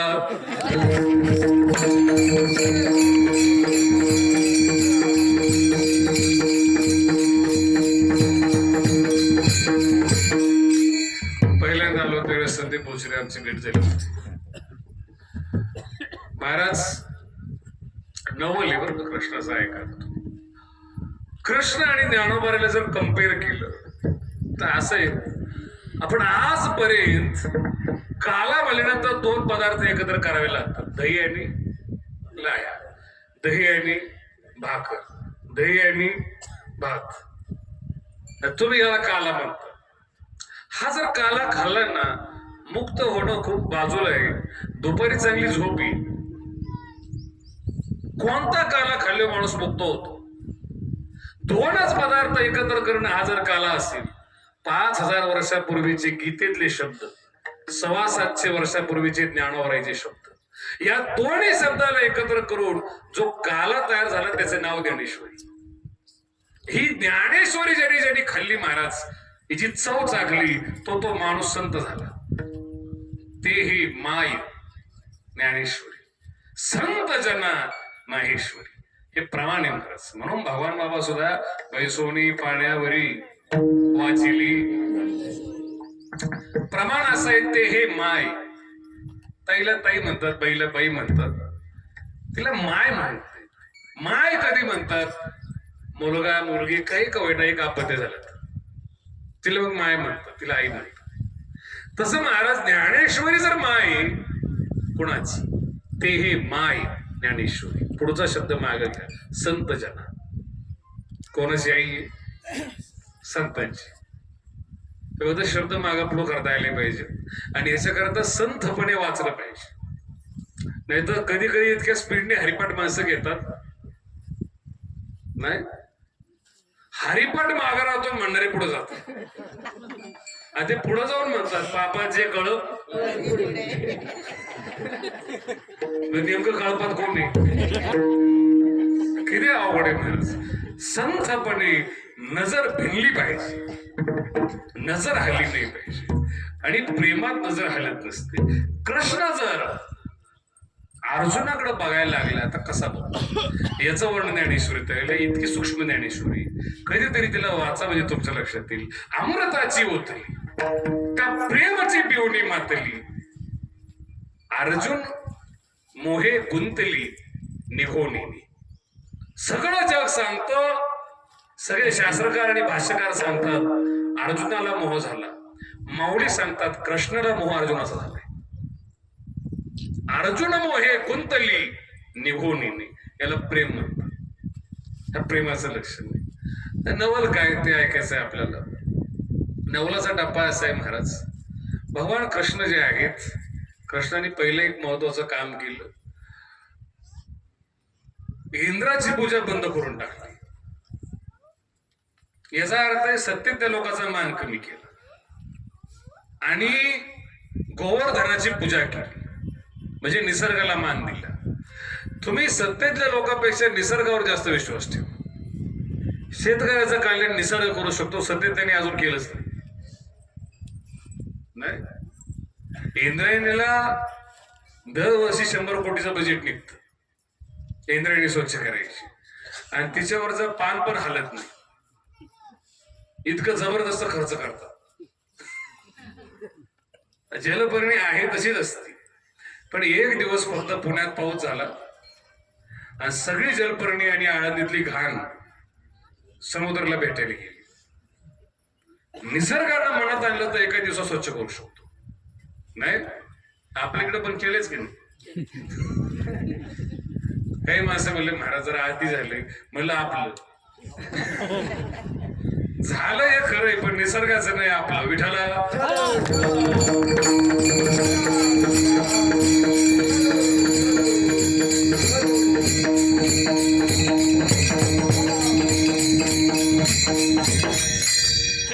बरोबर आहे. गोवर्धनाची पूजा केली, इंद्राला राग आला आणि बदला कसा घ्यायचा तर पाऊस पडला. एवढा पाऊस महाराज, कृष्णाने 25 किलोमीटरचं गोवर्धन 8 वर्षाचा असताना करंगळे उचलला. नवले लहान आहे, 25 किलोमीटरचा गोवर्धन उचलला नवले. माझ्या दृष्टीने खूप मोठं नवल नाही, देव उचलला असं. याच्यापेक्षा मोठं नवल आहे का? 8 वर्षाच्या लेकरांनी 25 किलोमीटरचा गोवर्धन पर्वत दगडा मातीचा, जड आणि प्रकृतीचा उचलणं सोपं आहे. 16 वर्षाच्या मेंदूनी ज्ञानेश्वरी सारखा ज्ञानाचा पर्वत उचलणं हे खरं नवले. असा पर्वत आहे महाराज, आजपर्यंत ज्ञानेश्वरीचे तुम्ही अर्थ कळत नाही. ओवी सारखी ओवी परत जन्माला आली नाही, जन्माला सोडा हाईच कळली नाही. बरोबर आहे, आणि कळली नाही म्हणून किंमत टिकली. पेपर 4 रुपयाला भेटत असेल, आता मी काय घेत पण नाही. 4-5 रुपयाला पेपर भेटतो सकाळी, संध्याकाळी 2 रुपये किलोने जातो. नाही हे माझं सौजन्य आहे बरं का. पावसाळ्याचे दिवस जर असतील, घरी जर लहान लेकरू असलं, जायची काही सोय नसली तर पेपरचा वापर काय करतील याचा भरोसा नाही. इतके वाईट दिवस 24 तासात बदलतात त्याचे. का कळलं, पेपर कळला म्हणून किंमत संपली. 700 वर्षात ज्ञानेश्वरी कळली नाही म्हणून डोक्यावर राहिली. डोक्यावर राहिली कारण ती डोक्यात बसलीच नाही. बरोबर आहे का? आणि जर डोक्यात बसली तर माणूस माणूस राहत नाही, संत होतो. ते लक्षात ठेवतो. ज्यांच्या डोक्यात बसली ते भगवान, आणि ज्यांच्या घालायची ते आपण. पण आपण असे ज्ञानेश्वरी आणि आपलं डोकं मधी पाठ ठेवतो. नाही कळलं? ज्ञानेश्वरी आणि आपल्या डोक्याच्या मध्ये कोणी तो पाठाने अजून ज्ञानेश्वरी खरी येऊ दिली नाही, म्हणून ज्ञानेश्वरीकडे आपली पाठ असते. नवल काय आणखी नाही का? 7 दिवस कृष्णाने गोवर्धन उचलला, लावलं होतं. बाकीच्यांनी काठ्या लावल्या होत्या. ते म्हणले आमच्या काठ्याने 25 किलोमीटरचा पर्वत धरलाय, याचं खरं काही काय व्हायचंय? भाऊ म्हणले आपली खाली घे थोडीशी, नको एवढा ताण घेऊ. कृष्णाने अर्धी करंगळी वाकल्या बरोबर यांच्या काठ्या मोडल्या. ते म्हणले कृष्ण आपली करंगळी सरळ कर. नाही म्हणले पण तुमच्या काठ्यामुळे म्हणले हाडं मोडायच्या आत बरं आहे, आता फक्त काठ्याच मोडल्या. महाराज 7 दिवस कृष्णाने जेवण नाही केलं. आपल्या मुली आहेत ना, ताई बहिणी आता थोड्या ऍडव्हान्स झाले. काही महाराज लोक म्हणतात वाढदिवस करायला पाहिजे, नाही करायला पाहिजे, तो अभ्यासाचा विषय. वाढदिवस ही जुनी परंपरा आहे आपली, आणि यशोदामाई तर इतकी करायची तेवढे तुम्ही पण करीत नाही. आता आता व्हॉट्सअपच्या स्टेटसला दिसतं, कुठे इंस्टाग्रामला दिसतं, मुली महिन्याला वाढदिवस करतात की नाही? चॉकलेटचा, आंब्याचा, फक्त अजून बाटलीचा केला नाही तेवढं बरं. सगळे वाढदिवस महिन्याला चालू असतात. बारीक आहे का बरं, महिन्याला चालू असतात. तुम्ही महिन्यापर्यंत आलात. यशोदामाई प्रत्येक आठवड्याला करायची. प्रत्येक बुधवारी कृष्णाचा जन्म वारावर, प्रत्येक तिथीला वद्यपर्णी शुद्ध, आणि रोज दिवसात 8 प्रहर आहेत. प्रत्येक प्रहराला एक भोग असे 8 भोग कृष्णाला द्यायची. 7 दिवस कृष्णाने अन्नाचा कण खाल्ला नाही का? मी नेतृत्व करतोय आणि माझा समाज जर अडचणीत असेल तर मी उपाशी राहायला पाहिजे. सप्त्याच्या कमिटीने सगळं गाव जेवून गेलो जेवायला पाहिजे. नाही, ज्याच्या पोरीचं लग्न आहे त्यांनी सगळं वाटवलं जेवायला पाहिजे, नाही तर तोच पाहिले पण नाही सांगत. म्हटलंच नेतृत्व करणाऱ्या माणसाने उपवाशी राहायचं असतं. लाल बहादूर शास्त्रीने ज्यावेळेस पंतप्रधान पदाची शपथ घेतली त्यावेळेस त्यांचं धोतर फाटलेलं होतं.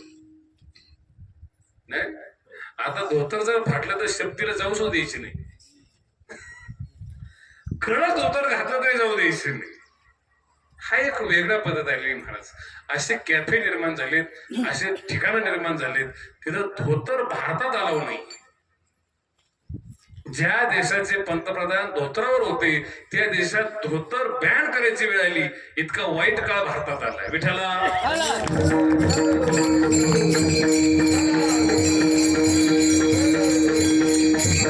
आणि मुंबईला असं मॉलमध्ये जर कधी गेलीच धोतरावरची माणसं, तिथले लोक असं टेन्शन मध्ये बघतात आमच्याकडे.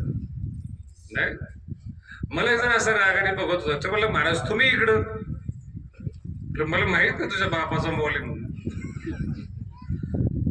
काय महाराज दृष्टी चुकीची झालेली आता. नवल सांगतोय कृष्णाचं. 7 दिवस कृष्णाने अन्न खाल्ले नाही. 8व्या दिवशी पर्वत खाली टेकवला, पाऊस थांबला. यशोदामाईने मोठं ताट आणलं आणि रोज 8 भोग हुकत होते. 7 दिवस हुकले. 7-8 56 भोग तयार केले ताटात. तेव्हापासून बाळकृष्णाला 56 भोग द्यायची परंपरा आहे. हे 56 भोग सुद्धा महाराज जास्त नवल नाही माझ्या दृष्टीने. याच्यापेक्षा मोठं नवल काय आहे का? सोन्या चांदीच्या ताटात 56 भोग वाढणं सोपं आहे. मी तुम्हाला देऊ शकतो 5,000 रुपये खर्च आहे. ताट जर माझ्याकडे लागलं तर 2-2.5 लाखाचं आहे, 5 लाखाचं आहे, पण देऊ शकतो. असं अवघड नाही. खरे 56 भोग कोणते? ज्ञानेश्वरी रूपी ताटात एक भाषा रूपी एक भोग, अशा 56 भाषेचे 56 भोग ज्ञानोबरांनी गोरगरीब वारकऱ्यासाठी मोकळे केले. हे सगळ्यात मोठं नवल आहे.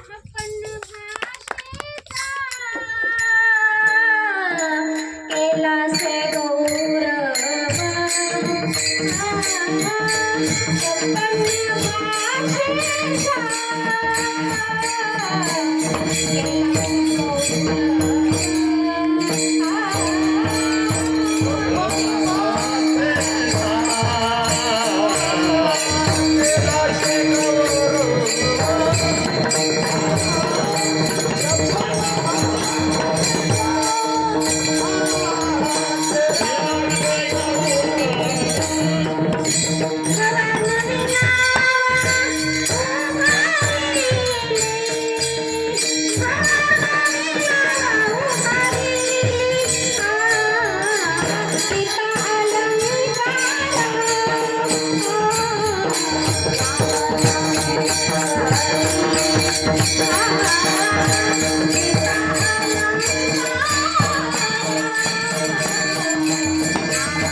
'नवला'चा शेवट म्हणजे अभंगाचं शेवटचं.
शांत बसलं करायच्या वेळेस हात उंच करून एकदा प्रेमाचं परमात्म्याचं भजन करा विठोबा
ब्रह्मचारी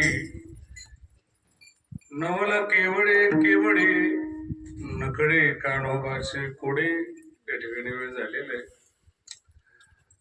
नवलं भरपूर आहेत, शेवटचं नवल आहे ते थोडस जड आहे, ऐकून त्रास होतो. भरपूर लोकांना टेन्शन आहे कृष्णाला इतके बायका काय आहे त्याच 16,108 आहे त्याचं टेन्शन भरपूर लोकांनी घेतलंय. अजून लोकांना कळत नाही एक रूप जर असलं तर एक डोकं असतं, 2 रूप असले तर डोकं किती असतं? 2. भगवंताचं वर्णन आहे सहस्रभावर, त्याच्यापेक्षा अनंत रूप आहे.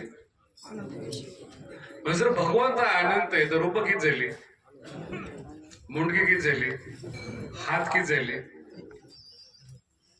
तर ड्रेस किती पाहिजे, तर बायका किती पाहिजे? 16,108 म्हणलं कमी आहेत ना, उलट आणखीन पाहिजे त्याच्यामध्ये. कळत नाही माणसं तरी डोकं लावतं. कृष्णाचं जीवन वेगळं आहे. काल्याच्या दिवशी थोडस कृष्णाचं चरित्र सांगण्याचा एक नियम असतो. चरित्र ते उच्चारावे गेली देवी गोकुळी. तुला महाराज तुम्ही सांगितलं नाही पण हे तुमच्या अजून लक्षात नाही आलं. प्रमाण उच्चारावे असा शब्द आहे, विस्तारावे असा शब्द नाही. हे 2 शब्दात उच्चारायचा आणि सोडून द्यायचं. भगवान कृष्णाचा जन्म देवकीच्या आणि वसुदेवाच्या महत्पुण्याचं लक्षण म्हणून झाला. त्याच्यानंतर त्यांना गोकुळात आणण्यात आलं. गोकुळात उत्सव झाला आणि उत्सवानंतर गोकुळामध्ये कृष्णाने आपल्या खोड्या चालू केल्या, जो लहान मुलाचा मूळ धर्म आहे आणि जो हक्क आहे. आता काही काही बाया आमच्याकडे येतात, महाराजांचा मुलगा आहे ना खूप जास्त त्रास देतो, मग कृष्णाच्या खोड्या ऐकायला बरं वाटतं स्वतःच्या पोराच्या नाही. मग तरी खोड्या आता नाही करायचं तर काही म्हातारपणात करायचं का? बरोबर टाइम आहे महाराज, खोड्या करायचा वेळ असते त्याची. कधी खोड्या करणार तो? एका असं बाया घरानं घेऊन यशोदेकडे यायचे. यशोदा म्हणायची तुम्ही काही म्हणा पण माझं पोरग तसं नाही. एका सोसायटीमध्ये एक पोरग रोज क्रिकेट खेळून काचा फोडायचं खिडक्याचे. शेजारा बाजारच्या बाया यायचे तुमच्या पोराला समजून सांगा. ती बावळट येते. काय म्हणली ती? बावळट येते. काय लक्ष द्यायचं? अहो मग ते रोज आमचाच काचा का फोडतो, तुमच्या का फोडीत नाही? इतकं बावळट नाही. इतकं कृष्ण चोऱ्या करतो तर करू दे ना, पण आमच्या घरी का, तुमच्या घरी का नाही? अहो तुमच्या घरी तर 9 लाख गाई येत ना. यशोदा म्हणली हे बावळट पण इतकं नाही. कृष्ण महाराज. आणि मग ते थोड्या जास्त वाढल्यामुळे शेवटी शेवटचा पर्याय त्या काळातला शाळेत पाठवणं. शाळा म्हणजे काय तर गाई वळणं ही शाळा. सगळे बाळ गोपाळ गोळा केले. ही पण क्वालिटीवर का जेवढं ज्याला मोठं व्हायचंय, नेतृत्व करायचंय, त्याला माणसं गोळा करता आले पाहिजे आणि असे गोळा करता आले पाहिजे जीव द्यायला तयार व्हायला पाहिजे. शिवाजी महाराज बनले, छत्रपती बनले, बाजीप्रभू देशपांडे जीव द्यायला तयार आहेत. जीवा महाला जीव द्यायला तयार आहे. भगवान बाबाजवळ असे माणसं होते जे बाबासाठी आयुष्य समर्पित करायला तयार होते. बरोबर आहे.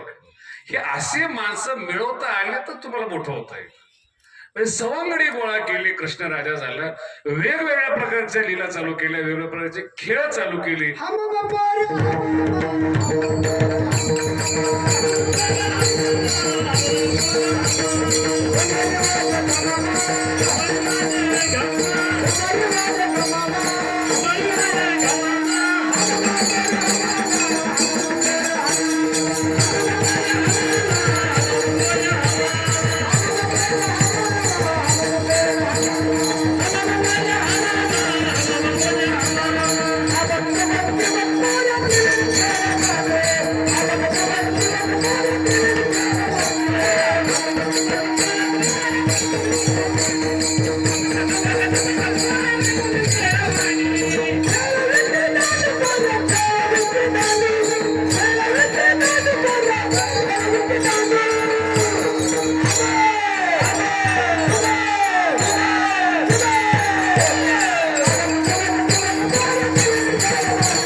करा. खेळ चांगला झाला तर काला चांगला होतो. खूप छान त्यांनी म्हटलं, त्यांना धन्यवाद. एकदा टाळकऱ्यासाठी टाळ्या वाजव. होय बरंच हे पण खूप चांगलं म्हणतात. महाराज खूप छान आहे. वारकरी संप्रदायाबद्दल वेगळा अभिमान आहे सगळ्याला. कशी रचना केली असते, याच्यात खेळ आहेत, बाळकडा आहेत, गवळणी आहेत, कुठं काय म्हणायचं सगळे, आणि कसं म्हणायचं ते सुद्धा आहे.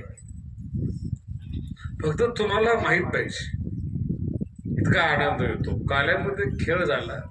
खेळ खेळताना शेवटी 6 मिनिट दमले आणि ते म्हटले, खांदी भार पोटी भूक काय खेळायची. एवढं लक्षात ठेव. खेळ खेळताना भूक खेळणाऱ्या लागायला पाहिजे. कोण लागायला पाहिजे? जशी तुम्हाला लागली. खेळणाऱ्याला भूक लागायला पाहिजे. कृष्णाला कधी भूक लागत नाही. आणि जर खेळ खेळताना खेळणारा सावध झाला तर कृष्णाला खाऊ घालावं लागतं.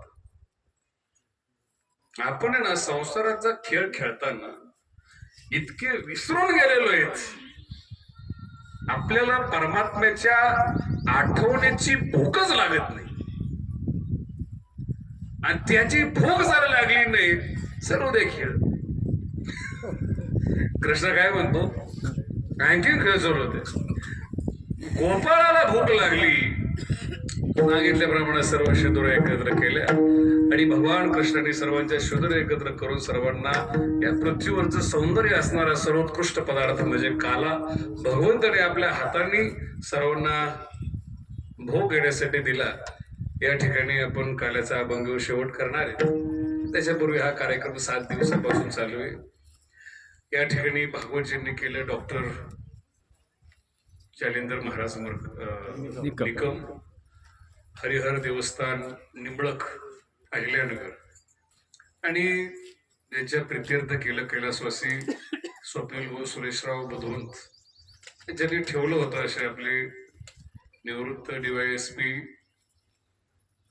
सुरेश बुधवंत साहेब, त्यांचे चिरंजीव आहेत अनिकेत भाऊ, आणि स्वप्नील भाऊच्या पाठीमागे असणारे त्यांच्या पत्नी सायलीताई, त्यांचा मुलगा पार्थ, त्यांचे भाऊ अनिकेत आणि त्यांची आई सुनीताताई, आणि आणखीन खूप मोठा परिवार बाकी संपूर्ण भाऊकातील नातेवाईक गावातील वेगवेगळ्या नातेसंबंधातील माणसं एकत्र येऊन कार्यक्रम करतायत. आणि हा कार्यक्रम एवढा छान व्हावा याच्याकरता त्यांनी छान मृदंग वाजवला. आणि मृदंगाचार्य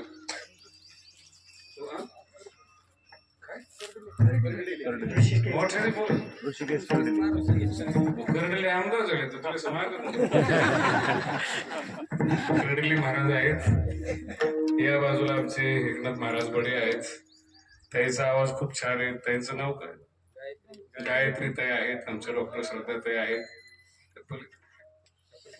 शकुंतला ताई आहेत. विणेकरी आहेत. हारामुळे शोभून दिसत आहेत. या बाजूला आमचे महादेव महाराज खोसे आणि राजभाऊ महाराज आहेत. सुरुवातच त्यांनी केली. खूप छान आवाज त्यांचा. या बाजूला विष्णू महाराज आणि गावकर आहेत ना, गावकरी पेटी मास्तर बाबा आहेत. तुम्ही वाजवलं नाही हेच चांगलं झालं माझ्यासाठी. बरोबर वाजवणं तुमचं छान आहे, पण मला अडचण तयार. आणि ज्यांनी रेकॉर्डिंग केली यांचं नाव काय सरांचं? ते मागे दत्तात्रय भालेराव. दत्तात्रय भालेराव. दत्तात्रय भालेराव. खूप हे काम जास्त महत्वाचं झालं बरं का. आपण कार्यक्रम केला होता, हे तुम्हाला कधी जर असं डोक्यात जरी आलं तुम्ही ते बघू शकता. म्हणजे आठवणीत राहण्यासारखं झालं. आणि देवरेवरून उपस्थित असणारे आमचे DYSPचे भाचे आणि आमचे मामा अविनाश सर पालवे ते या ठिकाणी उपस्थित आहेत. जवळपास सर्व माणसं गावातील आहेत. कोणाचं नाव घेत नाही म्हणजे बाकीचे राहून जातात. फक्त बाहेरून आलेले आमचे अरुण भाऊ आव्हाड ते बोडवेने उपस्थित आहेत. त्यांना धन्यवाद देतो. आणि गेलेल्या आत्म्याला योग्य जागा भेटावी, त्यांची योग्य गती व्हावी हीच भगवान श्री ज्ञानोबरायांच्या शरणी राजयोगी राज ऐश्वर्य संपन्न संत भगवान बाबा संत वामन भाऊ सद्गुरू नारायण महाराज चरणी प्रार्थना आहे. तुम्हा बसणाऱ्या सर्वांचं कल्याण व्हावं, तुम्हाला दीर्घ आयु आरोग्य ऐश्वर्य संपन्न जीवन प्राप्त व्हावं ही भगवान बाबा चरणी प्रार्थना करून ज्ञानेश्वरीचा प्रकाश तुमच्या हृदयात आणि मस्तकात प्रकाशित व्हावा भगवान बाबा चरणी प्रार्थना करून या ठिकाणी थांबतो. ज्ञानेश्वर